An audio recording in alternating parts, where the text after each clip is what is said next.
તાલિબાને અફઘાનિસ્તાન પર કબજો મેળવ્યા બાદ અફઘાનિસ્તાનમાં કાર્યકારી સરકારની જાહેરાત કરી દેવામાં આવી છે। તાલિબાને યુએન દ્વારા આતંકવાદી જાહેર કરાયેલ મુલ્લા હસન અખુંદને નવી સરકારના વડા તરીકે પસંદ કર્યા છે। એટલે કે જે આતંકવાદી છે તેને હવે વડાપ્રધાન બનાવવામાં આવ્યા છે અને તેના હાથમાં આખા દેશની કમાન સોંપવામાં આવી છે। તાલિબાનના સર્વોચ્ચ નેતા મુલ્લા હસન આખુંદ નવી સરકારના વડા તરીકે પસંદ કરાયા છે। મુલ્લા અબ્દુલ ગની બરાદર અને મુલ્લા અબ્દુલ સલામ હનાફી નાયબ વડાપ્રધાન તરીકે નિમવામાં આવ્યા છે। તો તાલિબાનના જે સ્થાપક છે મુલ્લા ઉમરના પુત્ર મુલ્લા યાકૂબની અફઘાનિસ્તાનના સંરક્ષણ મંત્રી તરીકે પસંદગી કરાઈ છે। અફઘાનિસ્તાનમાં તાલિબાની સરકાર સાથે શરિયા કાયદો લાગુ કરાયો છે। સાથે તાલિબાની સરકારે લોકોને આશ્વાસન આપ્યું છે કે આગામી દિવસોમાં બધું ઠીક થઈ જશે।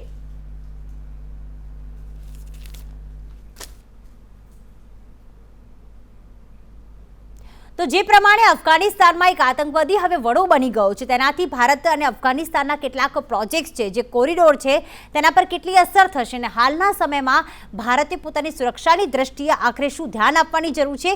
अमारी साथे दिल्ली थी जोड़ाई गया छे retired lieutenant general Shankar Prasad ji. Shankar Prasad ji, स्वागत है आपका संदेश विश्लेषण में। नमस्कार सर जी। शंकर प्रसाद जी, जिस प्रकार से यूएन ने जिसको आतंकवादी घोषित किया है उसको ही अफगानिस्तान की पूरी कमान सौंपी गई है और हम जानते हैं कि भारत और अफगानिस्तान के बीच में जो सारे प्रोजेक्ट अभी चल रहे हैं, जो इसकी वजह से भारत देश में अभी कैसी स्थिति हो सकती है और अफगानिस्तान और भारत के प्रोजेक्ट का क्या भविष्य रहेगा?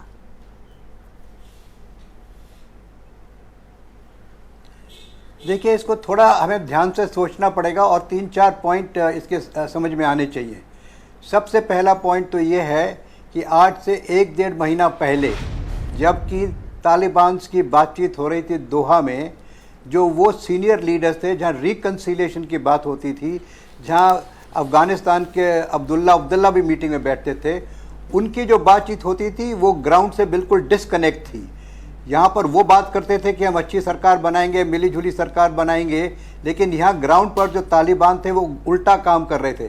यानी कि there was a big disconnect between the people talking in Doha, वो अमेरिकन के साथ बात कर रहे थे, और जो यहाँ ग्राउंड पे हो रहा था बिल्कुल अलग था।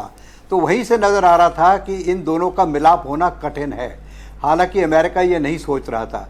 दूसरी बात अब आप देखिए कि जिस तरह से पिछले 10 दिन के अंदर 12 दिन के अंदर लड़ाई चली है, उससे साफ जाहिर हो गया था कि ये पूरी लड़ाई पाकिस्तान कर रहा है। ये पूरा जो हलचल हो रही है पाकिस्तान की तरफ से हो रही है।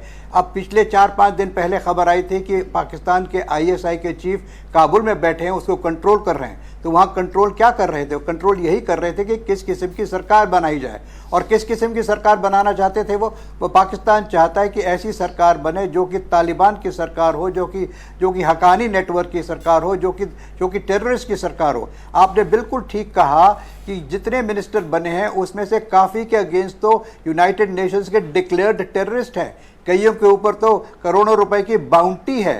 तो ऐसे लोग मिनिस्टर बन रहे हैं। अब उनको ये देखना पड़ेगा कि ये सरकार जो बनी है ये चलेगी कि नहीं चलेगी, चलेगी तो किस तरह से चलेगी। ये चलेगी सिर्फ आतंकवादी से, चलेगी सिर्फ शरीयत लॉ से, चलेगी सिर्फ एट्रॉसिटीज़ लोगों को करेंगे, डराएंगे, मारेंगे, धमकाएंगे। लेकिन ये इनकी कभी तक स्टैटिक, कभी तक अच्छी सरकार नहीं बन पाएगी जब तक कि ताजिक्स को मिला के, हज़ारास को मिला के, उज़्बेक्स को मिला के एक सरकार नहीं बनाएंगे। यानी कि सबकी मिली जुली सरकार, एक कोलिशन सरकार बनाएंगे तो चलेगी। तीसरी बात देखने वाली ये है कि अगर ये इस तरह की सरकार बनाएंगे जैसे इन्होंने अभी बनाई है पाकिस्तान की सरकार के ऑर्डर्स के ऊपर, पाकिस्तान आर्मी का इसमें पूरा रोल है, तो इसको इंडिया क्या सपोर्ट करेगा? इसको क्या रशिया क्या सपोर्ट करेगा? इसको ईरान क्या सपोर्ट करेगा? इसको चाइना शायद सपोर्ट करेगा, लेकिन चाइना भी धोखा खाएगा। तो देखने की बात यह है कि इस सरकार को अहमियत मिलती है कि नहीं, ये सरकार को कोई मानने को तैयार है कि नहीं, और इसमें सिविल वॉर ही होती रहेगी। आपने कल देखा कि वहाँ पे विमेन फोक किस तरह से डेमोन्स्ट्रेशन कर रही हैं, वो डर नहीं रही, क्योंकि पिछले 20 साल में जो तरक्की अफगानिस्तान में हुई है वो पहले कभी नहीं हुई थी। 90s में, और जबकि तालिबान का पहला रूल था, उस समय विमेन के साथ किस तरह से बर्ताव करते थे। अब ये सब लड़कियां हमारी अफगानिस्तान की, ये अमेरिका से पढ़कर आ रही हैं, इंग्लैंड से पढ़कर आ रही हैं, पढ़ी लिखी हैं, डॉक्टरी सिखाती हैं, डॉक्टर के स्कूल चला रहे हैं, इंजीनियरिंग के स्कूल, आर्किटेक्ट के स्कूल चल रहे हैं, बच्चे पढ़ रहे हैं, लिख रहे हैं, वो मॉडर्न वर्ल्ड में हिस्सा लेना चाहते हैं। और ये जो ये जल्लाद लोग हैं, ये तो इसको स्टोन एज में ले जाना चाहते हैं, ये तो शरीयत लॉ लाना चाहते हैं। तो ऐसी सरकार चलने की कोई संभावना तो है नहीं। अब देखने की बात यह है कि जो इन देशों पर असर पड़ रहा है, रशिया पे क्या असर पड़ रहा है, इंडिया पे खासतौर से क्या असर पड़ रहा है। अब आपने बात की इंडिया और उसकी अफगानिस्तान के हालात की।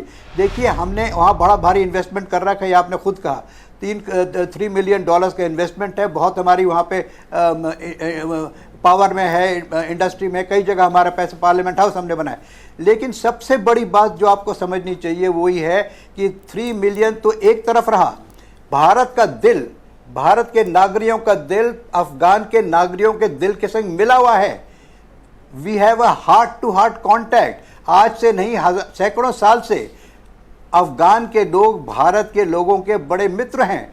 अगर आपको किसी विदेश में एक अफगान लड़का मिलता है और उसको मालूम चलता है कि आप हिंदुस्तान से हैं, तो वो आपसे अच्छे से बातचीत करता है। यानी कि we are connected by the heart, we are connected by people to people contact. एक तरफ तो रही हमारी इन्वेस्टमेंट, वो इन्वेस्टमेंट इसी मारे हुई है क्योंकि we are very good friends with Afghanistan और अफगान पीपल। तो इंडिया के ऊपर तो बहुत असर पड़ रहा है इसका, और हमें इसको कुछ ना कुछ करना पड़ेगा। दूसरी बात जो सबसे ज़रूरी है, जो आज भी हो रही है, वो कि इस पर भारत में टेररिज्म पर क्या पड़ेगा इसका असर, कश्मीर में क्या होगा इसका। आपने देखा है कि कल या परसों में प्रधानमंत्री की एक मीटिंग भी हुई थी इसी विषय पर, और कल शायद एक रशिया के एक इंटेलिजेंस चीफ या कोई आए हैं, और रशिया के एम्बेसडर ने भी कुछ स्टेटमेंट दिया, आपको मालूम होगा। और अमेरिका की तरफ से भी कुछ बातचीत हो रही है। नेशनल सिक्योरिटी एडवाइज़र डोवल साहब की बातचीत हुई है रशियंस के साथ, अमेरिकन के साथ। तो कुछ ना कुछ तो सोच विचार इस पर हो रहा है भारत के अंदर और पूरे विश्व के अंदर। मैं समझ रहा हूँ कोई देश इस वर्ल्ड में नहीं है जो कि इस किस्म की कंट्री को रिकग्निशन दे सकेगा। अब रिकग्निशन नहीं मिलेगा तो इनकी इकोनॉमी कैसे चलेगी? इनकी इकोनॉमी तो बिल्कुल फट हो जाएगी। सिर्फ इनको चाइना एड करता रहेगा, और चाइना इनकी इतनी तरह से एड करेगा जिस तरह से वो पाकिस्तान को अपने एक प्रोविंस बना के बैठा हुआ है, उसी तरह अफगानिस्तान को एक प्रोविंस बनाएगा, और उसके बाद अफगानिस्तान को उसी तरह से ट्रीट करेगा जिस तरह से और लोग ट्रीट करते हैं ना। जब उसका काम बन जाएगा या वो पिट जाएगा तो वहाँ से छोड़कर चला जाएगा, जैसे सोवियत यूनियन चली गई शुरू में और अब अमेरिका चला गया। तो ये तो बड़ी बुरी हालात है अफगान के लोगों के लिए।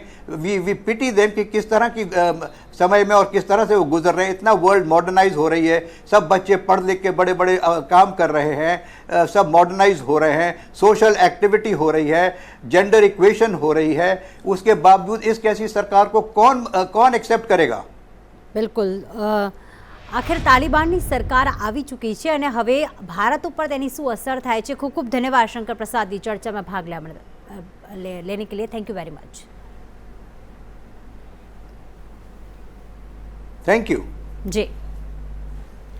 તો જે પ્રમાણે તાલિબાનમાં જે સરકારની જાહેરાત કરવામાં આવી છે, અંતરિમ સરકારની આ જાહેરાત, પરંતુ જે યુએન દ્વારા પ્રતિબંધિત જે આતંકવાદી છે તેને જ સત્તા સોંપવામાં આવી છે। અફઘાનિસ્તાનમાં તો વિરોધનો વંટોળ ઊભો થયો છે, પણ સૌથી મોટી વાત એ છે કે અત્યારે ભારતમાં જે ચીન પાકિસ્તાન ઇકોનોમિક કોરિડોરની જે અત્યારે આખી કાર્યવાહી ચાલી રહી છે, તેમાં અફઘાનિસ્તાને પણ ઈચ્છા વ્યક્ત કરી છે કે એમને પણ તેમાં સામેલ કરવામાં આવે।